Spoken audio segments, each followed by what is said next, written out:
आगे चलते हैं। कहता है कि जो वर्ड्स मैं इस दफ़ा आपको बताने जा रहा हूँ वो यहाँ पे एक एक करके आपके स्क्रीन पे आ गए हैं। वर्ड्स हैं explain, elucidate, describe, comment, commentary, illustrate, elaborate, enumerate, discuss and analyse. ये वो सब वर्ड्स हैं। These words are the words which I am going to tell you. चलें बिना टाइम ज़ाया किए चलते हैं। फर्स्ट ऑफ ऑल पहला द वर्ड है हमारा एक्सप्लेन। ठीक है जी, एक्सप्लेन को देखते हैं। कहता है there are 4 types of the term explain. ठीक है जी, कहता है कि but first itself let's see what is the meaning of explain. 4 types हैं एक्सप्लेन की, वो मैं बताता हूँ कौन कौन सी, लेकिन पहले एक्सप्लेन को देखते हैं कि what is the meaning of explain. How should we deal with the word explain? Explain means satisfactory detail. ठीक है जी, सेटिस्फैक्ट्री डिटेल्स के मतलब हैं means examiner wants those details which actually satisfied him in terms of given question. मेरे कहने का मतलब ये है कि अगर आपसे वो कह रहा है कि एक्सप्लेन, अगर वो उसने एक्सप्लेन का लफ्ज़ इस्तेमाल किया अपने किसी भी सवाल के अंदर, तो वो चाह रहा है कि मुझे ऐसी डिटेल दो, ऐसी तफसील फराहम करो, ऐसी तफसील दो जिससे कि मैं सेटिस्फाई हो जाऊँ, जिससे कि मैं मुतमईन हो जाऊँ। ये है एक्सप्लेन। अगर वो कहता है कि एक्सप्लेन, मिसाल के तो कहता है एक्सप्लेन, अब देखें कैसे। फॉर एग्जांपल ये आपके सामने एग्जांपल दी, CSS के इस्लामिक स्टडी के पेपर 2000 साल का ये पेपर है। कहता है कि explain the importance of methodology of preaching enhancing the characteristics of the preacher. वो कहता है कि सेटिस्फैक्ट्री डिटेल दो, सेटिस्फैक्ट्री डिटेल मुझे चाहिए, मुझे सेटिस्फैक्ट्री डिटेल दो जिससे मैं सेटिस्फाई हो जाऊं कि अहमियत भी बताओ और मेथडोलॉजी भी बताओ प्रीचिंग की, तबलीग की, जिससे आप प्रचार करते हैं, दीन का प्रचार जिसे कहते हैं कि जब आप दीन का प्रचार करते हैं तो उसकी मुझे सेटिस्फैक्ट्री डिटेल बताओ, उसकी करेक्टरिस्टिक बताओ प्रीचर की, जो तबलीग करता है, जो दीन का प्रचार करता है, उसकी सेटिस्फैक्ट्री डिटेल बताओ। तो ये है एक्सप्लेन। ठीक है जी, आगे चलते हैं। Now, interestingly, there are 4 types of word explain which also can be asked by examiner in any separate question, but you should be very careful while attempting such questions. So अब उसकी तरफ भी जाते हैं कि देखें इसके 4 वो और क्या छोटे भाई हैं। तो एक्सप्लेन टर्म के 4 छोटे भाई आपके सामने आ रहे हैं, इलूसिडेट, डिस्क्राइब, कमेंट और कमेंट्री।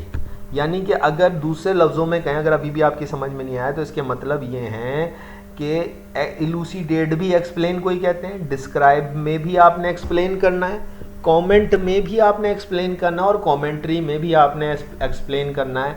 यानी कि देना आपने सेटिस्फैक्ट्री डिटेल ही है। अगर आप इलूसिडेट करेंगे तो भी आप एग्जामिनर को डिटेल प्रोवाइड करते हुए सेटिस्फाई करेंगे, डिस्क्राइब करेंगे तो भी आप डिटेल प्रोवाइड करते हुए सेटिस्फाई करेंगे, कमेंट करेंगे तो भी आप डिटेल प्रोवाइड करते हुए सेटिस्फाई करेंगे, और कमेंट्री करेंगे तब भी डिटेल प्रोवाइड करते हुए सेटिस्फाई करेंगे। लेकिन फिर फ़र्क क्या, फिर इसमें फ़र्क क्या रह गया? तो चलें वो फ़र्क देखते हैं।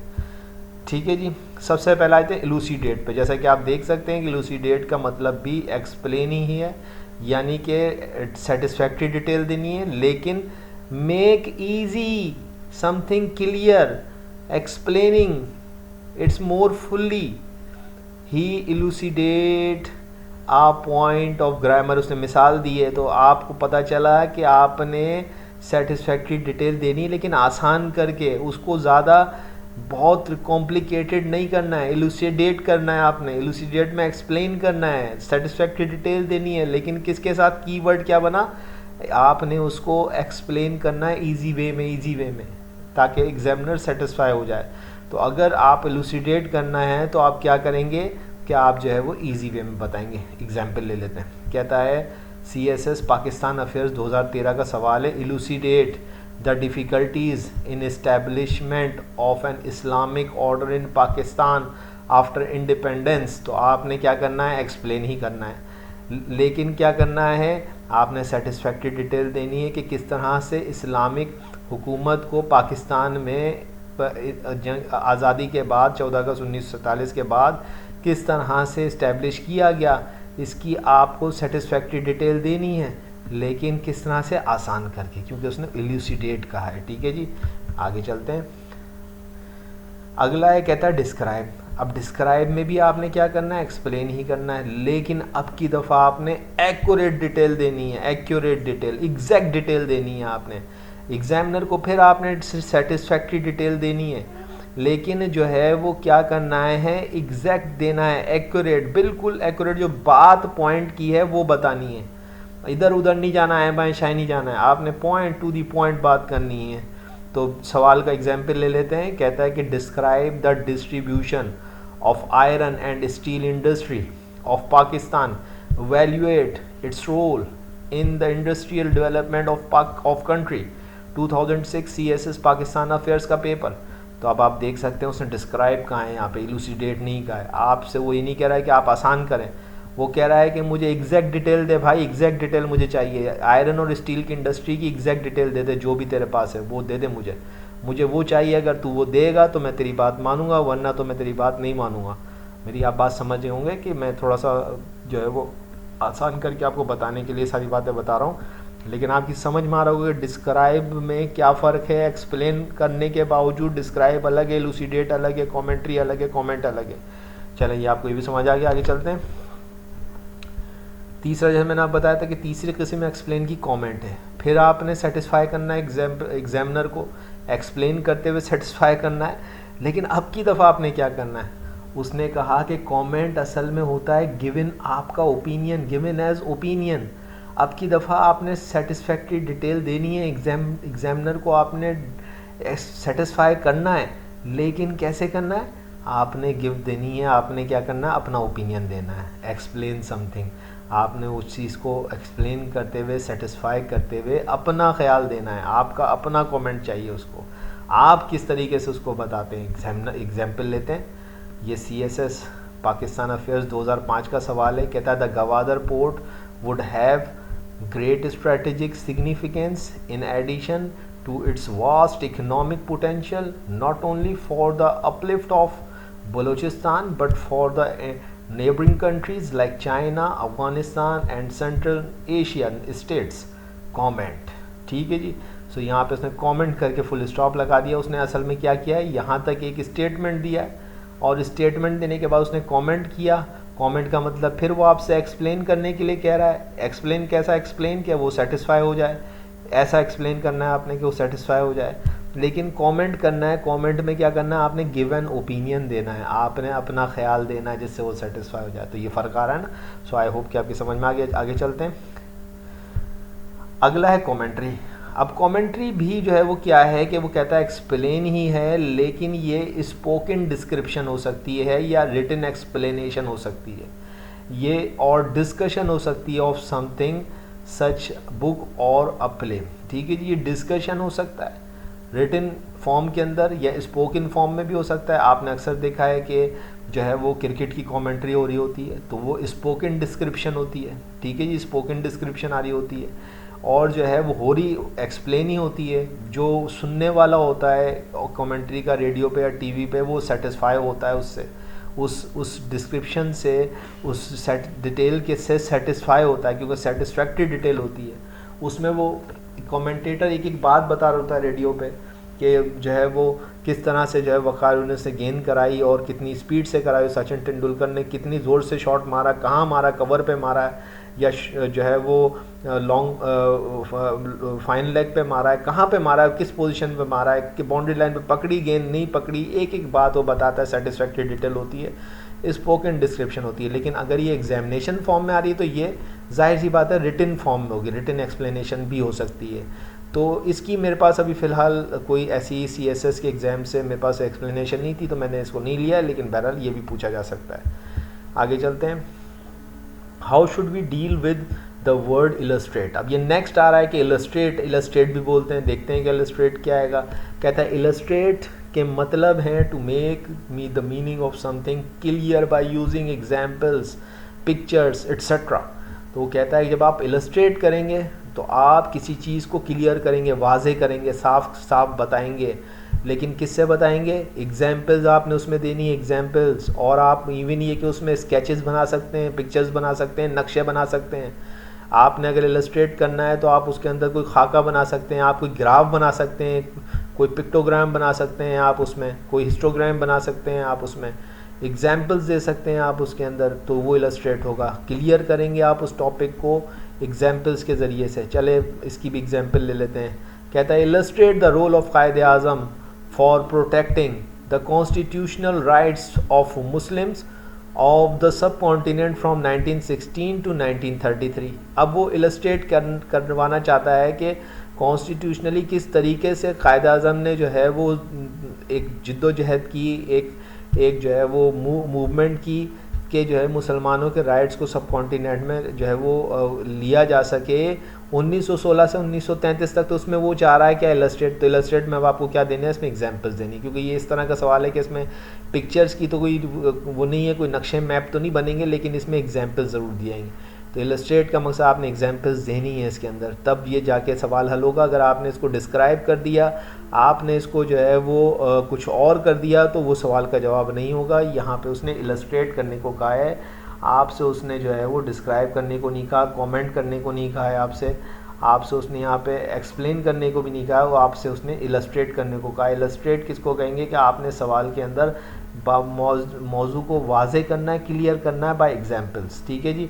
यहाँ पे क्योंकि पिक्चर्स का कोई सवाल नहीं है, तो अब ये नहीं कि आप कायद आज़म की एक पिक्चर बना दें मोहम्मद अली जिन्ना की, तो आपका जवाब बन जाएगा, ऐसा नहीं है। और आप समझ रहे हैं कि मैं क्या कह रहा हूँ। किस्सा मुख्तसर बहरहाल CSS पाकिस्तान अफेयर 2009 का पेपर है। ठीक है जी, आगे चलते हैं। अब वो कहता है इलॉबरेट भी सवाल के अंदर आता है, तो देखते हैं इलॉबरेट क्या है। कहता है elaborate complicated and detailed carefully prepared है एंड ऑर्गेनाइज्ड है, इलॉबरेटेड डिज़ाइन है। ठीक है जी। तो वो कहता है इलॉबरेट के अंदर केयरफुली प्रिपेयर्ड होता है। जब आप किसी चीज़ को इलॉबरेट करते हैं तो केयरफुली प्रिपेयर्ड करते हैं। कीवर्ड आ गया केयरफुली प्रिपेयर्ड, बहुत ही, यानी कि उसमें कोई गलती नहीं होनी चाहिए, उसके अंदर कोई एरर नहीं होने चाहिए, उसके अंदर कोई नुक्स नहीं होना चाहिए, कोई कमी नहीं होनी चाहिए, कोई शक नहीं रहना चाहिए, इतना ज़बरदस्त वो उसका डेटा होना चाहिए। तो एग्जाम्पल लेते हैं। वो कहता है the rise of religious extremism and militancy has become a major challenge to Pakistan's internal stability and promotion of democracy. Elaborate। ठीक है जी। अब आपने इसको इलॉबरेट करना है। करंट अफेयर CSS का पेपर 2008 का देखें, सवाल के अंदर ही मैं आपको दिखा रहा हूँ कि एग्जामिनर एक दफ़ा इलॉबरेट बोलता है, तो एक दफ़ा इलस्ट्रेट बोलता है, तो एक दफ़ा कमेंट बोलता है, तो एक दफ़ा डिस्क्राइब बोलता है, एक दफ़ा एनालाइज बोलता है। तो मुख्तलिफ वो बोलता है और मुख्तलिफ उसके जवाब होते हैं। अगर आपने कुछ और चीज़ के लिए कुछ और जवाब दे दिया तो गलत हो जाएगा। तो अब की दफ़ा आपने इसको केयरफुली प्रिपेयर करना है। आगे चलते हैं। इन्यूमरेट देखते हैं कि इन्यूमरेट क्या है। आगे चलते हैं तो देखें इन्यूमरेट में कहता है कि आपने करना क्या है, अ लिस्ट 1 बाय 1। इन्यूमरेट के अंदर आपने एक लिस्ट बनानी है, आपने 1 बाय 1 पॉइंट आउट करना है किसी चीज़ को, आपने जो है वो बुलेट्स देनी है। आपने कुछ भी, मकसद ये कि कुछ पैराग्राफ की सूरत में भी 2 या 3 पैराग्राफ हो सकते हैं छोटे छोटे इन्यूमरेटेड अंदाज में। तो लिस्ट 1 बाय 1, ये भी नहीं कि अब आप सिर्फ ऐसे करेंगे 1 2 3 4, ऐसा भी नहीं हो, लेकिन वो इन्यूमरेटेड फॉर्म में हो, वो लिस्टेड हो, वो उसमें पैराग्राफ भी आप ऐड कर सकते हैं, लेकिन उसके अंदर चीज़ें वाज़े इन्यूमरेटेड अंदाज में हो। मेक नंबर वाइज, ये देखिए लिखा हुआ है make number wise. Name the things, चीज़ों को नाम दे के आप उसको नंबर लिस्ट बना सकते हैं। ठीक है जी। फॉर एग्जाम्पल वो कहता है what does caliphate means, enumerate it's salient features. तो देखें आप, अब आप इन्यूमरेट करेंगे, पहले तो बताइए खिलाफत क्या होती है, और खिलाफत को जब आप बताएंगे तो फिर आपने 1 बाय 1 लिस्ट बनानी है उसके सेलिएंट, यानी कि उसके मेन फीचर्स की जो फीचर्स हैं उसकी जो है वो आपने उसको इन्यूमरेट करना है।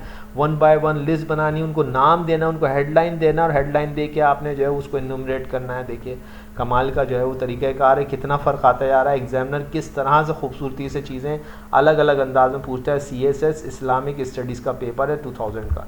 ठीक है जी, आगे चलते हैं। डिस्कस, देखें ये सवाल में भी आपके डिस्कस पूछा जाता है कि डिस्कस क्या चीज़ है। तो डिस्कस को देखते हैं कि डिस्कस के क्या मतलब बनते हैं। डिस्कस कहता है to talk about something with somebody specially in order to decide. अब देखिए अगर वो डिस्कस आप किसी को अगर एग्जामिनर आपसे कह रहा है कि इसको डिस्कस करें, it means that you are going to describe और to talk about that particular topic in order to decide. आप उसके बारे में बात करेंगे, उस पर बहस करेंगे, बिल आखिर के वो डिसाइड हो जाए कि उसका नतीजा क्या है, उसका उसका क्या आखिर अंजाम क्या है, उसका अंत क्या है, वो आपको ने डिसाइड करना है उस पूरे के पूरे जवाब के अंदर। डिस्कस करते हैं जब आपसे एग्जामिनर डिस्कस करने को कहता है तो इसका मकसद ये है कि आपने उसको कंक्लूड करना है, आपने उसका कंक्लूजन देना है, आपने डिसाइड करना है कि फिर हुआ क्या, जो हमने 4 पेज लिखे, 5 पेज लिखे सवाल के, तो हुआ क्या फिर, वो तो बताओ। तो ये है decide. In order to decide you should talk about the topic in order to decide something. ये इसका आ गया आपके सामने एग्जाम्पल। कहता है to what extent is the modern political system, in other words democracy, in consonance और against Islamic principle, discuss with reference 2005 CHS Islamic studies. तो देख लीजिए यहाँ पे उसने जो है वो कह दिया है कि डिस्कस करें, आप ये बताइए कि डेमोक्रेसी जो है वो इस्लामिक पॉलिटिकल सिस्टम के अंदर कितनी मौजूद है भी या नहीं है। डिस्कस करें, बताएं, बस आखिरी मुझे नतीजा बताएं कि है कि नहीं है। मुझे आप इसको डिसाइड आज करके दीजिए, इसको डिस्कस करें, मुझे डिसाइड करके बताइए। तो ये है डिसाइड, और इन ऑर्डर टू डिसाइड। अब टॉक अबाउट का मतलब यहाँ पे ऐसा था, आप रिटिन फॉर्म में टॉक कर रहे हैं, मुंह से तो आप ज़बान से तो टॉक नहीं करेंगे एग्जामिनर से, तो आप रिटिन फॉर्म में टॉक करते हुए डिसाइड करेंगे कि क्या इस पूरे सवाल का जवाब होगा। तो देखिए फ़र्क आ गया डिस्कस के अंदर। जब आप डिस्कस करेंगे किसी एग्जामिनर आपसे डिस्कस करने को कह रहा है तो आपने उसको डिसाइड करना है, in order to decide something. ठीक है जी, आगे चलते हैं। एनालाइज। अब एनालाइज में क्या करना है ये भी देख लेते हैं। कहता है एनालाइज, एग्जामिन नेचर करते हैं आप। बहरहाल इसके जो मेन मतलब है separating it into its parts. आपने एनालाइज जब करना है तो टू एग्जामिन द नेचर और structure of something specially by separating it into its parts in order to understand और एक्सप्लेन। आपने उसको जुदा जुदा करना है, हर चीज़ को आपने अलग अलग करना है और अलग अलग करके जो है उसको एक्सप्लेन करना है, उसको जो है वो डिस्क्राइब करना है, आपने उसको मेक अंडरस्टैंड करना है। आपने किसी को उसको समझाना है तो उसको अलग अलग करेंगे, जुदा जुदा कर लेंगे, खोल लेंगे उस चीज़ को, उस पूरे टॉपिक को खोल लिया जाएगा और खोल के सेपरेट करके उसको पार्ट्स के अंदर और फिर जो है वो उसको डिस्कस किया जाएगा। तो ये एनालाइज होगा। एग्जाम्पल ले लेते हैं। वो कहता है analyse the convergence and divergence of interest in Pakistan Iran relations since the last 2 decades, यानी कि पिछली 2 दहाइयों के अंदर जो ईरान पाकिस्तान के जो ताल्लुकात रहे हैं उनको ज़रा आप एनालाइज करें, यानी कि सेपरेट करें पार्ट्स के अंदर। अब जाहिर सी बात है, आप 20 साल के लिए बोल रहा है 2 डिकेड्स के लिए, इट मीन्स कि वो आपसे 20 साल का पूछ रहा है और 20 साल का मकसद आप उसको 5-5 सालों में जो है वो सेपरेट कर लीजिए, 5-5 साल के 4 हिस्से बना लीजिए और 4 हिस्सों में करके उसको बता दीजिए, तो ये सेपरेट हो जाएगा। तो इट मीन्स के जो है वो आप एनालाइज करते हुए जो है वो उसको सेपरेट करेंगे। सो आई होप कि जो है वो आपको मेरी ये प्रेजेंटेशन पसंद आई होगी। अगर पसंद आई तो लाइक करिए और सब्सक्राइब करिए। Thank you.